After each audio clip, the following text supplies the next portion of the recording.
बिस्मिल्लाहिर्रहमानिर्रहीम। Dear students, आज का हमारा जो टॉपिक है that is elastic limit and yield strength. इस टॉपिक में हम डक्टाइल मटेरियल के स्ट्रेस स्ट्रेन कर्व को डिस्कस करेंगे और इसके अंदर डिफरेंट जो टर्मिनोलॉजीज़ हैं उनका जायज़ा लिया जाएगा। तो सबसे पहले आप देख सकते हैं हमारे पास यहाँ पे एक मैकेनिकल टेस्टिंग मशीन है और इस मशीन की मदद से हम एक मटेरियल का मैकेनिकल टेस्ट लेते हैं। इस मशीन में जो ऑब्जेक्ट है, जो स्पेसिमन है, वो इन दो जाज़ के दरमियान रखा जाता है और उसको यूनिफॉर्म डिफॉर्मेशन रेट के साथ स्ट्रेच किया जाता है और इस के पर लगने वाली स्ट्रेस और इसमें पैदा होने वाली जो स्ट्रेन है उसका ग्राफ साथ में एक डिस्प्ले स्क्रीन है वहाँ पे शो होता जाता है और इस तरह से हम इसके प्रॉपर्टीज़ को स्टडी करते हैं। तो फॉर एग्ज़ाम्पल हमारे पास एक वायर है और उसमें एटम्स जो हैं वो कुछ इस तरह से अरेंज हैं, नॉर्मल पोजीशन में है। तो जब इस मटेरियल को हम इस मशीन के अंदर प्लेस करेंगे तो इस के एटम्स में डिफॉर्मेशन पैदा होगी और उस डिफॉर्मेशन का जो ग्राफ है वो कुछ इस तरह से होगा। एक्स एक्सिस पे स्ट्रेन आएगी और वाई एक्सिस पे हम स्ट्रेस लेंगे और शुरू में जो स्ट्रेस और स्ट्रेन है ये डायरेक्टली प्रोपोर्शनल होंगे और हमारे पास एक स्ट्रेट लाइन आएगी फ्रॉम पॉइंट ओ टू ए और ए पॉइंट पे जो स्ट्रेस लग रही है यहाँ तक, जहाँ तक स्ट्रेट लाइन प्रोपोर्शनलिटी होल्ड करती है, इस लिमिट को हम, इस स्ट्रेस को प्रोपोर्शनल लिमिट कहते हैं और इसकी डेफिनेशन क्या होगी? The maximum stress that a material can endure, बर्दाश्त कर सकता है without losing straight line proportionality between stress and strain. इस रीजन में ज़ीरो टू ओ टू ए हुक्स लॉ जो है वो अप्लाई होता है। अगर हम स्ट्रेस मज़ीद अप्लाई करें तो हमारे पास from A to B stress के बढ़ाने से स्ट्रेन भी बढ़ेगी, यानी उस बॉडी की लेंथ में इजाफा भी होगा, लेकिन इस दफ़ा जो लाइन है वो स्ट्रेट नहीं होगी। इट्स मीन कि स्ट्रेस और स्ट्रेन यहाँ पे एक दूसरे के डायरेक्टली प्रोपोर्शनल नहीं है।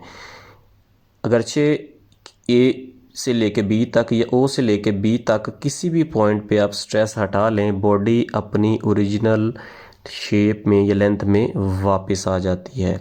तो पॉइंट बी तक जो स्ट्रेस लग रही है उसको हम कहते हैं इलास्टिक लिमिट या फिर यील्ड पॉइंट भी उसको कहते हैं। और ये कौन सी स्ट्रेस है? The maximum stress to which a solid may be stretched without permanent deformation of size और शेप, यानी इस इलास्टिक लिमिट तक बॉडी जो है वो परमानेंटली डिफॉर्म नहीं होती और अगर हम फोर्स हटा लें बॉडी अपनी ओरिजिनल शेप में या लेंथ में वापस चली जाएगी। उसके बाद अगर हम स्ट्रेस को मज़ीद बढ़ाते हैं बी से लेके सी तक, तो बॉडी के जो एटम्स हैं वो मज़ीद अपनी जगह छोड़ते हैं और इस तरह से कि वो वापस ओरिजिनल पोजीशन तक नहीं जाते, ओरिजिनल स्टेट तक नहीं जाते, जिसके वजह से बॉडी जो है मुकम्मल तौर पे डीफॉर्म हो जाती है और स्ट्रेस हटाने से बॉडी कभी भी अपनी ओरिजिनल स्टेट में वापस नहीं आएगी। तो हम कह सकते हैं कि अप टू दिस पॉइंट यानी सी पॉइंट बॉडी जो है परमानेंटली डीफॉर्म हो चुकी है और इस पॉइंट तक जो स्ट्रेस लग रही होगी उसको अल्टीमेट टेंसाइल स्ट्रेंथ या स्ट्रेस कहते हैं और इसको हम डिफाइन करते हैं the maximum stress that a material can withstand and can be regarded as nominal strength of the material, यानी वो स्ट्रेंथ है जो बॉडी टूटने से पहले बर्दाश्त कर सकती है और इस स्ट्रेस तक बॉडी हटाने से बॉडी ओरिजिनल शेप में वापस नहीं जाती। इसी तरह से अगर हम स्ट्रेस को मज़ीद बढ़ाते जाएं सी टू डी, इसी तरह से ये जैसे जैसे स्ट्रेस बढ़ेगी एटम्स के दरमियान फ्रैक्चर्स आना शुरू हो जाएंगे एटम अपनी जगह मुकम्मल तौर पे परमानेंटली छोड़ना शुरू कर देंगे और जैसे जैसे स्ट्रेस में इजाफ़ा होता जाएगा ये अलहदा होते होते एक स्टेज आएगी कि ये मटेरियल दो हिस्सों में डिवाइड हो जाएगा। तो हम कह सकते हैं कि डी पॉइंट तक पहुंच के बॉडी फ्रैक्चर हो जाती है, वो मुकम्मल तौर पे टूट जाती है और दो हिस्सों में डिवाइड हो जाती है। तो डी पॉइंट पे जो स्ट्रेस होगी उसको हम फ्रैक्चर स्ट्रेस कहेंगे। The stress a material which a material is broken into two parts, तो पॉइंट डी तक।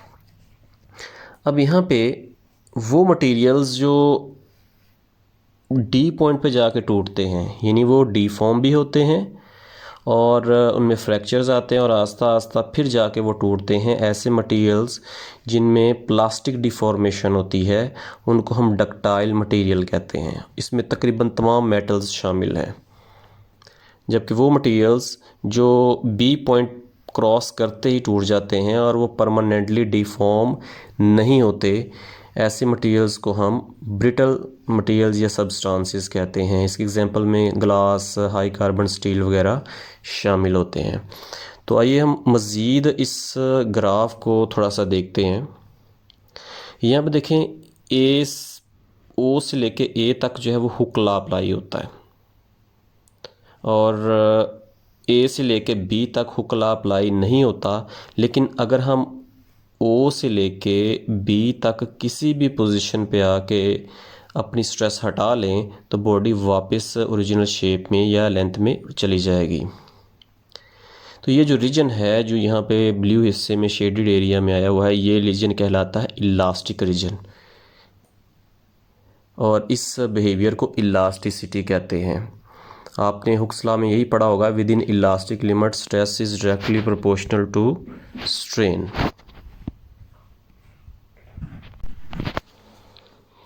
अब नेक्स्ट जो है हमारे पास रीजन डी तक, ये जो शेडेड एरिया है ये शो करता है जब बॉडी परमानेंटली डिफॉर्म हो जाती है और इस रीजन को हम प्लास्टिक रीजन कहते हैं।